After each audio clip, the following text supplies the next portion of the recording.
Gurizada, o negócio é o seguinte, eu estou aqui neste vídeo para fazer uma avaliação destes 3 anos e meio de gestão do presidente Marcelo Medeiros à frente do Internacional. E quando a gente tem um olhar mais apurado para este período, a gente lembra e a gente vê coisas bem interessantes que devem ser levadas em consideração neste momento. Vamos lá então. Vamos fazer uma avaliação da gestão do presidente Marcelo Medeiros nesses 3 anos e meio à frente do Internacional. E isto é importante desde que no centro do país um jornalista está fazendo uma série de reportagens com balanços, situações financeiras das grandes equipes do futebol brasileiro, apontou que o Inter tem uma dívida de mais de 400 milhões, com dívidas inclusive a curto prazo muito preocupantes. E este balanço ele está no site do Internacional. O Internacional é exemplo do Grêmio, junto com o Bahia, são apontados como os clubes do futebol brasileiro com a maior transparência, especialmente na sua situação financeira. Antes da gente seguir adiante, eu quero te convidar para que você se inscreva no meu canal, ative as notificações e venha para cá debater futebol, analisar a dupla Grenal com independência, isenção e imparcialidade. Se gostar do vídeo, deixe seu like aí, dá essa força, dá essa moral, deixe o seu joinha.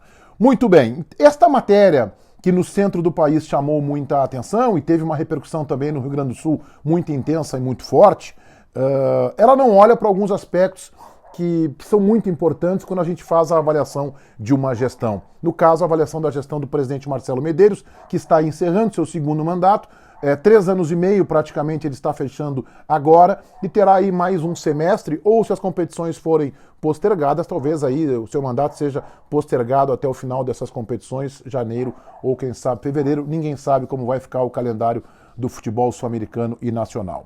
O que o balanço, que o número não leva em consideração? Em primeiro lugar, que o presidente se preparou para assumir um clube de primeira divisão, como era a história do Internacional até 2016. Ele lança a sua candidatura e com coragem, e isso tem que ser destacado, ele mantém a sua candidatura mesmo concorrendo para presidir um clube de uma outra divisão, da Série B do Campeonato Brasileiro. Isso o balanço não mostra, isso o balanço não diz.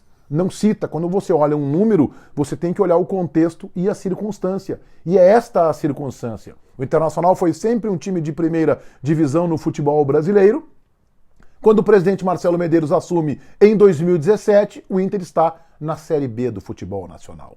E isso tem uma série de repercussões, dificuldades gigantescas. Todos nós sabemos, eu e você, que fazer com que um clube médio suba, um Criciúma, um Juventude, um Goiás, Curitiba, Paraná, suba de divisão, tem um grau de dificuldade. Fazer com que um peso pesado do futebol brasileiro suba de divisão é muito mais complicado. Isso valeu para Palmeiras, para Atlético Mineiro, para Grêmio, para Vasco, para Corinthians e também para o Internacional. Por que se diz agora que o Cruzeiro terá enormes dificuldades? Porque além de ser um gigante do futebol brasileiro, vive uma situação financeira das mais complicadas da sua história.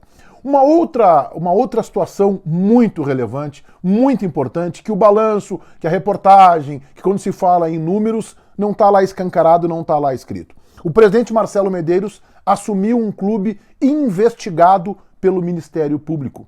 Isso porque o Ministério Público deflagrou e durou 2 anos uma operação chamada Operação Rebote para investigar as contas daqueles que antecederam o presidente Marcelo Medeiros, especialmente o ex-presidente Vitório Pífero e o vice-presidente Pedro Afatato.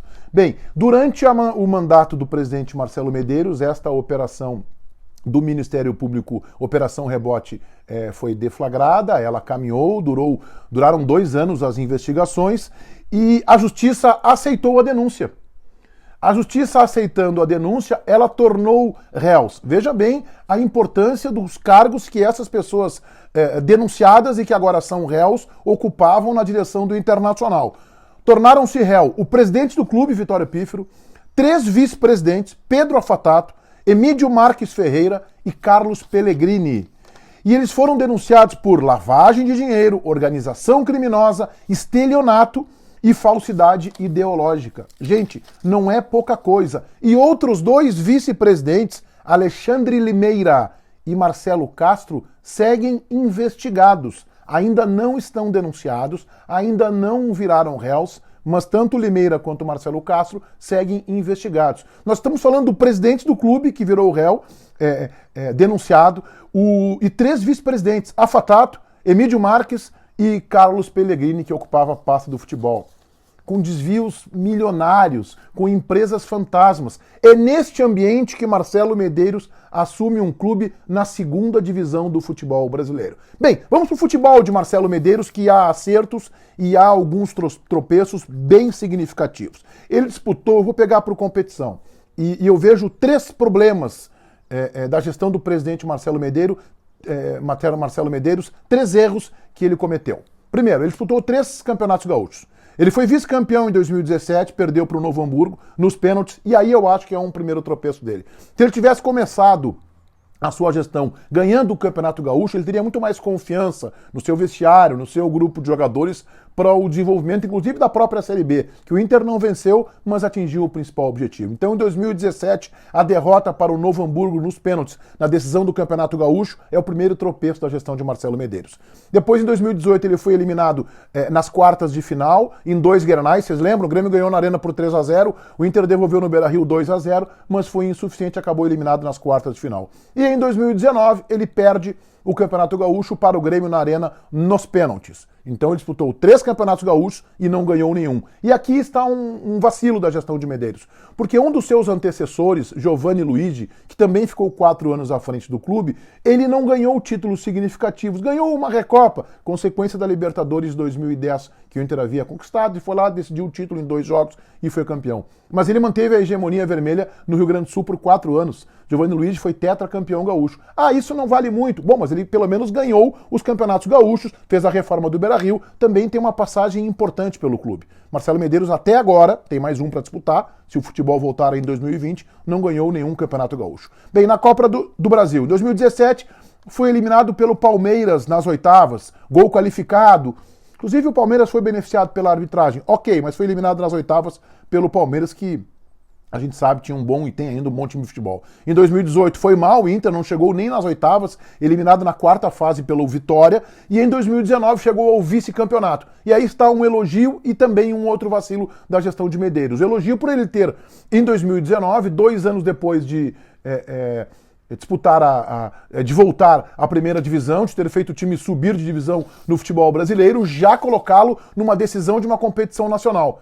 Mas aí ele perde para o Atlético Paranaense em casa, no Beira-Rio, a taça estava lá e o Inter vacila e perde essa grande oportunidade de retomada de trajetória vencedora no caráter nacional. Mas foi vice-campeão da Copa do Brasil, ok, merece o elogio por isso e o vacilo na final. No Campeonato Brasileiro, 2017, disputou a 2ª divisão, não conseguiu ganhar, o Inter na reta final ali teve um vacilo, mas cumpriu o objetivo mais importante para o clube, que era retomar a sua divisão de origem. Em 2018, faz um bom Campeonato Brasileiro, 3º colocado, o Palmeiras com o seu baita time foi o campeão, e em 2019 cai um pouco, o Inter disputa outras competições simultaneamente, Libertadores da América, que eu já vou falar, Copa do Brasil, o Inter fica em 7º, vaga para a pré-Libertadores. Bem, na Libertadores, o Inter faz uma Libertadores da América correta, honesta. Não vou dizer que foi brilhante, porque não foi. O Inter passa a primeira fase em primeiro lugar, num grupo que tinha, por exemplo, o River Plate, o Inter passa pelo Nacional do Uruguai nas oitavas,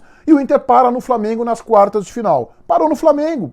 Ok, perdeu o jogo no Maracanã, empatou em 1-1 no Beira-Rio, acabou estacionando no Flamengo e depois viria a ser o campeão. E a gente sabe que o Flamengo é o grande time do futebol continental neste momento. Em Grenais, Medeiros não vai bem. 2 vitórias, ele tem, 5 empates e 5 derrotas. E aí tem uma avaliação que a gente tem que colocar na mesa. Justamente na gestão Marcelo Medeiros, o Grêmio vive um dos seus melhores momentos da história, comparado ao começo dos anos 80, ao Grêmio do Filipão 95, 96, 97, depois já com o Evaristo de Macedo, campeão da Copa do Brasil, e agora com o Bolzan, campeão da Copa do Brasil, campeão da Libertadores da América, campeão da Recopa. Então, justamente na gestão Medeiros, o Grêmio vive um dos seus grandes momentos. Bem, a minha avaliação é que Marcelo Medeiros faz uma gestão muito boa à frente do Internacional. Ele comete esses 3 vacilos, 2 eu já citei. Não ganhou nenhum campeonato gaúcho, perdeu um para um bom time armado do Novo Hamburgo.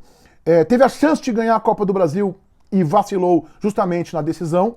E eu acho que ele desenvolveu uma relação que eu costumo classificar como ação entre amigos com o seu departamento de futebol. No caso, estou falando do Roberto Melo. Se criou uma relação tão próxima que ele não conseguia, na minha opinião, cobrar Roberto Melo por alguns vacilos que o Internacional teve ao longo da temporada. E poderia, inclusive, ter preparado novos dirigentes, mas no futebol brasileiro ninguém, nenhum clube se preocupa em preparar, em enxergar alguém que tenha potencial e colocar primeiro na base, depois colocar para ser diretor, assessor de futebol. Isso ninguém faz e o Inter de Medeiros também não fez. Mas eu acho que a relação tão próxima que ele teve com o Roberto Melo, que durante quase 3 anos foi o seu vice-presidente de futebol, essa relação muito próxima o inibiu a fazer as devidas cobranças. E eu acho que o Melo cometeu alguns equívocos, foi importante em alguns momentos, mas cometeu alguns equívocos imperdoáveis, entre os quais, por exemplo, de não ganhar nenhum campeonato gaúcho, de em alguns momentos vacilar na escolha do treinador, de contratações também algumas equivocadíssimas, o Inter desperdiçando dinheiro, e eu acho que essa relação ficou muito próxima a ponto de que Medeiros não conseguia fazer a cobrança que Melo merecia. Ainda assim, a gestão de Marcelo Medeiros, em que pese números do seu balanço que possam ser preocupantes, a exemplo de quase todos os clubes do cenário do futebol brasileiro, é uma gestão muito boa. Ele devolveu a grandeza ao Internacional e montou um time em 2020 ainda mais competitivo, com uma escolha que me parece acertada de treinador e com boas e pontuais contratações. O fortalecimento do Rodrigo Caetano me parece também uma decisão acertada. Uma pena que a pandemia prejudica o calendário em 2020. Feitoria gurizada, vai um abraço.